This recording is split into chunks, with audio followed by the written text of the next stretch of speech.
Bengaluru live ಮೈಸೂರಿಗೆ ಕೆಎಎಸ್ಎಸ್ಐಎ ಜಯ Devendra C Gyanesh Arun ಅಭೂತಪೂರ್ವ ಗೆಲುವು ನಿರುದ್ಯೋಗ ನಿವಾರಣೆಗೆ ಕಟಿಬದ್ಧ ವಿದ್ಯಾರ್ಥಿಗಳಿಗೆ ಉದ್ಯೋಗ ಭರವಸೆ ಮೈಸೂರು ಕೈಗಾರಿಕಾ ಲೋಕದಲ್ಲಿ ಹೊಸ ಸಂಚಲನ. ನಮಸ್ಕಾರ, ಇದು ಪ್ರಜಾಪವ ಟಿವಿ. ಮೈಸೂರು ಕೈಗಾರಿಕಾ ಲೋಕದಲ್ಲಿ ಹೊಸ ಸಂಚಲನ. ಕೆಎಎಸ್ಎಸ್ಐಎ 2026-27 ಬೆಂಗಳೂರಿನಲ್ಲಿ ನಡೆದ ಚುನಾವಣೆಯಲ್ಲಿ ಮೈಸೂರು ಭಾಗದ ಅಭ್ಯರ್ಥಿಗಳಾದ ದೇವೇಂದ್ರ ಸಿ ಹಾಗೂ ಜ್ಞಾನೇಶ್ ಅರುಣ್ ಭರ್ಜರಿ ಜಯಭೇರಿ ಬಾರಿಸಿದ್ದಾರೆ. ಹೆಬ್ಬಾಳ ಕೈಗಾರಿಕಾ ಪ್ರದೇಶದ ಪ್ರಮುಖ ಕೈಗಾರಿಕಾ ಉದ್ಯಮಿಗಳಾದ ದೇವೇಂದ್ರ ಸಿ ಮತ್ತು ಜ್ಞಾನೇಶ್ ಅರುಣ್ ಮತದಾರರ ಅಪಾರ ಬೆಂಬಲದೊಂದಿಗೆ ಆಯ್ಕೆಯಾಗಿದ್ದಾರೆ. ಈ ಗೆಲುವು ಕೇವಲ ವ್ಯಕ್ತಿಗಳ ಗೆಲುವಲ್ಲ, ಮೈಸೂರಿನ ಕೈಗಾರಿಕಾ ವಲಯದ ಭವಿಷ್ಯದ ಗೆಲುವು ಎಂದು ವಿಶ್ಲೇಷಿಸಲಾಗುತ್ತಿದೆ. ಚುನಾವಣಾ ಪ್ರಚಾರದಲ್ಲಿ ಒಗ್ಗಟ್ಟು, ಸೇವೆ, ದೂರದೃಷ್ಟಿ ಮತ್ತು ಪಾರದರ್ಶಕತೆಯನ್ನು ಮುಖ್ಯ ಮಂತ್ರವನ್ನಾಗಿಸಿಕೊಂಡಿದ್ದ ಈ ಜೋಡಿ ಈಗ ಅಧಿಕೃತವಾಗಿ ಜವಾಬ್ದಾರಿ ವಹಿಸಿಕೊಂಡಿದ್ದಾರೆ. ಗೆಲುವಿನ ನಂತರ ಮಾಧ್ಯಮಗಳಿಗೆ ಪ್ರತಿಕ್ರಿಯೆ ನೀಡಿರುವ ದೇವೇಂದ್ರ ಸಿ ಮತ್ತು ಜ್ಞಾನೇಶ್ ಅರುಣ್ ತಮ್ಮ ಮೇಲೆ ವಿಶ್ವಾಸವಿಟ್ಟ ಎಲ್ಲಾ ಮತದಾರರಿಗೆ ಧನ್ಯವಾದ ಅರ್ಪಿಸಿದ್ದಾರೆ. ನಿರುದ್ಯೋಗ ಸಮಸ್ಯೆ ಹೋಗಲಾಡಿಸಲು ಕಟಿಬದ್ಧರಾಗಿರುವುದಾಗಿ ತಿಳಿಸಿದ್ದಾರೆ. ಮೈಸೂರಿನ ವಿದ್ಯಾರ್ಥಿಗಳಿಗೆ ಉದ್ಯೋಗಾವಕಾಶ ಕಲ್ಪಿಸಲು ವಿಶೇಷ ಯೋಜನೆ ರೂಪಿಸುವ ಭರವಸೆ ನೀಡಿದ್ದಾರೆ. ಸ್ಥಳೀಯ ಕೈಗಾರಿಕೆಗಳನ್ನು ಬಲಪಡಿಸಿ ಯುವ ಜನತೆಗೆ ಉದ್ಯೋಗದ ಬಾಗಿಲು ತೆರೆಯುವುದೇ ಮೊದಲ ಆದ್ಯತೆ ಎಂದು ಸ್ಪಷ್ಟಪಡಿಸಿದ್ದಾರೆ. ಕೈಗಾರಿಕೋದ್ಯಮಿಗಳ ಸಮಗ್ರ ಅಭಿವೃದ್ಧಿ ಮತ್ತು ಉದ್ಯೋಗ ಸೃಷ್ಟಿಯ ಭರವಸೆಯೊಂದಿಗೆ ಗೆದ್ದು ಬಂದಿರುವ ಈ ಹೊಸ ನಾಯಕರಿಂದ ಮೈಸೂರಿನ ಕೈಗಾರಿಕಾ ವಲಯದಲ್ಲಿ ಎಂತಹ ಬದಲಾವಣೆ ಬರಲಿದೆ ಎಂಬುದನ್ನು ಕಾದು ನೋಡಬೇಕಿದೆ.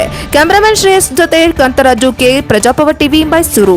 ವರದಿ ಕ್ಯಾಮರಾಮನ್ ಶ್ರೇಯಸ್ ಜೊತೆ ಕಾಂತರಾಜು ಕೆ, ಎನ್ಕೆಎಸ್ ಟಿವಿ4, ಮೈಸೂರು. ಕರ್ನಾಟಕದ ಸಣ್ಣ ಕೈಗಾರಿಕೆ ಸಂಘ 74ನೇ ವರ್ಷ 2026-27ನೇ ಸಾಲಿನ ಚುನಾವಣೆ ನಡೀತು. ಆ ಚುನಾವಣೆಯಲ್ಲಿ ನಾವು ಮೈಸೂರು ಭಾಗದಿಂದ ದೇವೇಂದ್ರನ್ ಸಿ ಹಾಗೂ ಜ್ಞಾನೇಶ್ ಅರುಣ್ಗೌಡರಾದಂಥ ನಾನು ಹಾಗೂ ನಮ್ಮ ಟೀಮ್ನಲ್ಲಿ ಪ್ರಕಾಶ್ ಗೌಡ್ರು ಅಂತೇಳಿ 3 ಜನ ನಿಂತಿದ್ವಿ. 3 ಜನ ಕೂಡ ನಾವು ಭರ್ಜರಿ ಜಯವನ್ನು ಸಾಧಿಸಿದ್ದೀವಿ. ಈ ಜಯ ಸಾಧಿಸಿರೋದ್ರ ಮುಖಾಂತರ ನಾವು ಮೈಸೂರು ಭಾಗದಲ್ಲಿ ಇರ್ತಕ್ಕಂಥ ಕೈಗಾರಿಕೋದ್ಯಮಿಗಳು ನಮಗೆ ಸಹಕಾರ ನೀಡಿದ್ದಾರೆ. ಅವರಿಗೆ ನಾವು ಧನ್ಯವಾದಗಳನ್ನ ಹೇಳೋದಕ್ಕೆ ಈ ಸಂದರ್ಭದಲ್ಲಿ ಇಷ್ಟಪಡ್ತೀನಿ. ಹಾಗೆ ಮೈಸೂರಿನಲ್ಲಿರ್ತಕ್ಕಂಥ ಎಲ್ಲ ಸಮಸ್ಯೆಗಳನ್ನು ಮುಂದಿನ ದಿನಗಳಲ್ಲಿ ಈ ಒಂದು ನಮ್ಮ ಸಂಸ್ಥೆಗೆ ತಗೊಬಂದು ಅದನ್ನು ಪರಿಹಾರ ಮಾಡೋ ನಿಟ್ಟಿನಲ್ಲಿ ನಾನು ಕೆಲಸ ಮಾಡ್ತೀನಿ ಅಂತ ನಾನು ಈ ಸಂದರ್ಭದಲ್ಲಿ ತಮಗೆ ತಿಳಿಸ್ತೀನಿ. ಸರ್, ಆ್ಯಕ್ಚುಲಿ ಬೆಂಗಳೂರಲ್ಲಿ ಇಂಥ ದೊಡ್ಡ ಮಟ್ಟದಲ್ಲಿ ನೀವು ಗೆಲುವನ್ನು ಸಾಧಿಸಿದ್ದೀರಾ. ಮೈಸೂರು ಸಣ್ಣ ಉದ್ಯಮಿಗಳಿಗೆ ಏನು ಹೇಳಕ್ಕೆ ಇಷ್ಟಪಡ್ತೀರಾ ಮತ್ತು ಹೇಗೆ ಮುಂದಿನ ದಿನಗಳಲ್ಲಿ ಅವ್ರಿಗೆ ಒಂದು ಸಹಾಯ ಹಸ್ತ ಅಥವಾ ಬೇರೆ ಬೇರೆ ಕಾರ್ಯಕ್ರಮಗಳಲ್ಲಿ ನೀವು ತೊಡಗಿಸ್ಕೊಂಡು ಅವ್ರಿಗೆ ಹೆಲ್ಪ್ ಮಾಡ್ತೀರಾ? ನಿಮ್ಗೆ ಗೊತ್ತಿರ್ಬೋದು, ಸಣ್ಣ ಕೈಗಾರಿಕೆಗಳಲ್ಲಿ ಕೈಗಾರಿಕೋದ್ಯಮಿಗಳಿಗೆ ತುಂಬಾ ಕಷ್ಟ ಇದೆ ಇವತ್ತು ನಾವು ಕೈಗಾರಿಕೆಗಳನ್ನ ನಡೆಸೋದಕ್ಕೆ.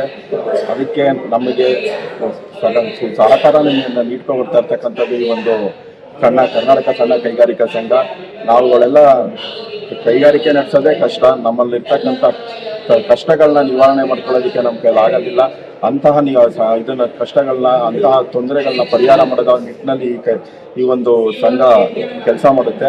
ಹಾಗಾಗಿ ಮುಂದಿನ ದಿನಗಳಲ್ಲಿ ಏನಿದೆ ನಮ್ಮ ಸಣ್ಣ ಕೈಗಾರಿಕಾ ಉದ್ಯಮಿಗಳು ತೊಂದರೆ ಅಂಥದನ್ನು ಅಲ್ಲಿಂದ ನಾನು ತಿಳ್ಕೊಂಡು ಬಂದು ಇಲ್ಲಿ ನಾನು ಅದನ್ನು ಪರಿಹಾರ ಮಾಡಬೇಕು ಅಂತ ಧ್ವನಿ ಎತ್ತತಕ್ಕಂಥ ಕೆಲಸನ ನಾನು ಮುಂದಿನ ದಿನಗಳಲ್ಲಿ ಮಾಡ್ತೀನಿ. ಸರ್, ತಮ್ಮ ಪರಿಚಯ?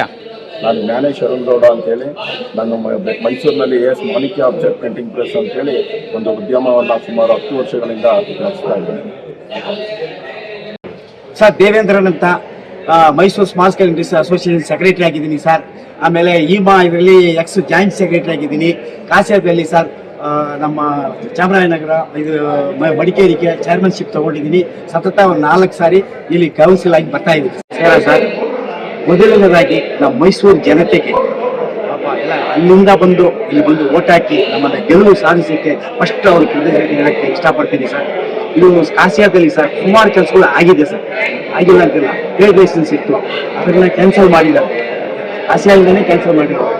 ಆಮೇಲೆ ಸಣ್ಣ ಪುಟ್ಟ ಎಸ್ಟೇಟ್ಗಳು ಮಾಡಿ ಚಾಮರಾಜನಗರದಲ್ಲಿ 25 ಎಕರೆ ನಮ್ಮ ನರಸಿಂಹಮೂರ್ತಿ ಸಾಹೇಬರು ಪೀಡಿಯದಲ್ಲಿ 25 ಎಕರೆ ಕೇಳುಗುತ್ತಿಯಿಂದ KSNC ಹಸ್ತಾಂತರ ಮಾಡಿ ಇವಾಗ 114 ಸೈಟು ರೆಡಿ ಇದೆ ಸರ್. ಅದು ನಮ್ಮ ಮೈಸೂರು ಭಾಗ, ಚಾಮರಾಜನಗರ ಭಾಗಕ್ಕೆ ಸಣ್ಣ ಪುಟ್ಟ ಬಾಡಿಗೆದಾರರಿಗೆ ಮೊದಲನೇ ಆದ್ಯತೆ ಕೊಟ್ಟು ನಾವು ಅದನ್ನ ಪರಿಹಾರ ಮಾಡಬೇಕು ಅಂತ ನಮ್ಮ ಕಾಸಿಯ ಮೂಲಕ ನಾನು ಎಲ್ಲರಿಗೂ ಕೇಳ್ಕೊಳ್ತಾ ಇದ್ದೀನಿ ಸರ್. ಒಂದು ದೊಡ್ಡ ಮಟ್ಟದಲ್ಲಿ ಗೆಲುವನ್ನು ಸಾಧಿಸಿದ್ದೀರಾ. ಮೈಸೂರು ಜನತೆಗೆ ಏನು ಹೇಳಕ್ಕೆ ಇಷ್ಟಪಡ್ತೀರಾ? ಸರ್, ಮೈಸೂರು ಜನತೆಗೆ ಸರ್ ಸುಮಾರು ಕಾಲ ದೀಕ್ಷತೆಯಲ್ಲಿ ನಾವು ಸರ್ಕಾರ ಮಟ್ಟಕ್ಕೆ ತಂದು ಅದಕ್ಕೇನೋ ಪರಿಹಾರ ಹುಡುಕಕ್ಕೆ ಪ್ರಯತ್ನ ಮಾಡ್ತೀವಿ ಸರ್.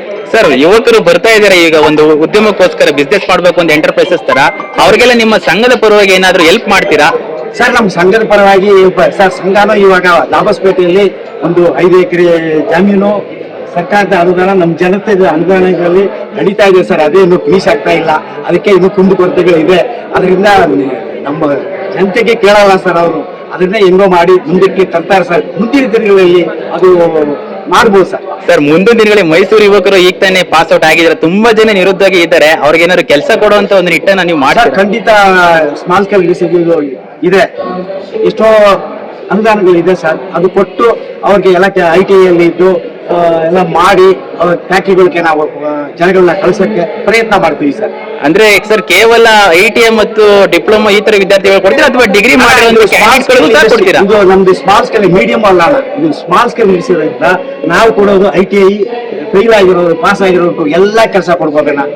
ಇವಾಗ ಕಷ್ಟದಲ್ಲಿ ಇದ್ದೀವಿ, ಯಾಕಂದ್ರೆ ರೇಟ್ಗಳು ಎಲ್ಲ ಸರ್ಕಾರ ಜಾಸ್ತಿ ಮಾಡ್ಬಿಟ್ಟು ಬಿಲ್ಡಿಂಗ್ ಕೆಲಸ ಎಲ್ಲ, ಅದರಿಂದ ನಮ್ಮ ಇಂಡಸ್ಟ್ರಿ ಬಂದ್ಬಿಟ್ಟು ನಲಗಿದೆ. ಅದನ್ನ ಮೇಲೆ ಎತ್ತಕ್ಕೆ ನಾವು ನಮ್ಮ ಖಾಸಗಿಯಿಂದ ಮೇಲೆ ಎತ್ತಕ್ಕೆ ಪ್ರಯತ್ನ ಪಡ್ಬೇಕು ಸರ್. ಆಮೇಲೆ ಸರ್, ನಾನು ಸತತವಾಗಿ 3 ವರ್ಷದಿಂದ ಬರ್ತಾ ಇದ್ದೀನಿ.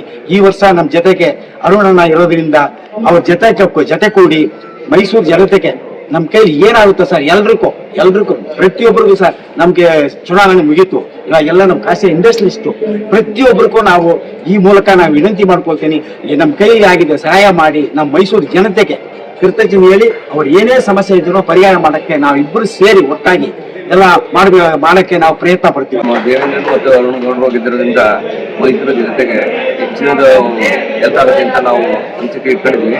ಅದೇ ತರ ಕೆಲಸ ಮಾಡಲಿ ಅಂತ ನಾನು ಇವರು ಇಬ್ಬರಲ್ಲಿ ಕೇಳ್ತಿದ್ದೀನಿ. ಇವರು 4 ವರ್ಷದಿಂದ ಗೆದ್ದಿದ್ದಾರೆ. ಈ ಸರಿ ಮೊದಲನೇ ಪ್ರಯತ್ನದಲ್ಲಿ ಗೆದ್ದಿದ್ದಾರೆ.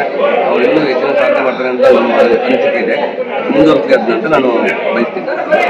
ಸೊ ಮೈಸೂರು ಭಾಗದಿಂದ ದೇವೇಂದ್ರ ಮತ್ತು ಅರುಣ್ ಗೌಡ ಅವರು ಮೊದಲ ಬಾರಿಗೆ ವಿನ್ ಆಗಿದ್ದಾರೆ. ಇದು ನಮಗೆಲ್ಲ ಭಾಳ ಹೆಮ್ಮೆ ತಂದಿದೆ. ಸೊ ಅದೇ ರೀತಿ ಕೈಗಾರಿಕೆಗಳಿಗೆ ಅವರು ಅತಿ ಹೆಚ್ಚು ಒತ್ತು ಕೊಟ್ಟು ಮೈಸೂರಿಗೆ ಆಗುವಂಥ ಕೆಲಸಗಳನ್ನ ಅವರು ಪ್ರಯತ್ನ ಪಟ್ಟು ಮಾಡಬೇಕು ಅಂತ ಈ ಮೂಲಕ ನಾನು ಅವ್ರಿಗೆ ಕೇಳ್ಕೊತೀನಿ. ಸರ್, ವಿಶೇಷವಾಗಿ ಈಗ ಮೈಸೂರು ಭಾಗದಿಂದ ಗೆದ್ದಿದ್ದಾರೆ, ಉದ್ಯಮಿಗಳಿಗೆ ಹೇಗೆ ಅನ್ನಿಸ್ತಾ ಇದೆ ಈ ಒಂದು ಸಂದರ್ಭದಲ್ಲಿ? ಭಾಳ ಹೆಮ್ಮೆ ಅನಿಸ್ತಾ ಇದೆ. ಈಗ ಅರುಣ್ ಗೌಡ್ರಿಗೆ ಮೊದಲನೇ ಬಾರಿಗೆ ಮೊದಲನೇ ಇದರಲ್ಲೇನೆ ಗೆದ್ದಿರೋದು ನಮಗೆ ಭಾಳ ಹೆಮ್ಮೆ ಅನಿಸ್ತಾ ಇದೆ. ಯಾಕಂದ್ರೆ ಬಹಳ ಶ್ರಮಜೀವಿ ಅಂತ ನಾವು ಮೈಸೂರು ಜನತೆ ತುಂಬಾ ಕೇಳ್ಪಟ್ಟಿದ್ವಿ ಇವ್ರನ್ನ. ಯಾಕಂದ್ರೆ ಈಗ ಉದ್ಯಮಿಗಳಿಗೆ ಆಶ್ವಾಸನೆ ಕೊಡದೇನೆ ಅವರ ಕರ್ತವ್ಯ ನಿಷ್ಠೆಯಿಂದ ಬಹಳ ಉನ್ನತ ಸ್ಥಾನಗಳನ್ನ ಮತ್ತೆ ಉದ್ಯಮಿಗಳಿಗೆ ಮೇನ್ ಆಗಿ ಹೆಲ್ಪ್ ಮಾಡ್ತಾ ಹೋಗ್ತಾ ಇದ್ದಾರೆ.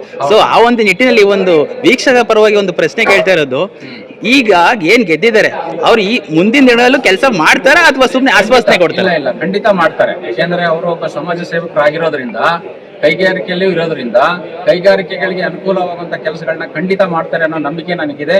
ಅವ್ರು ಮಾಡ್ತಾರೆ ಅನ್ನೋ ವಿಶ್ವಾಸ ಕೂಡ ಇದೆ.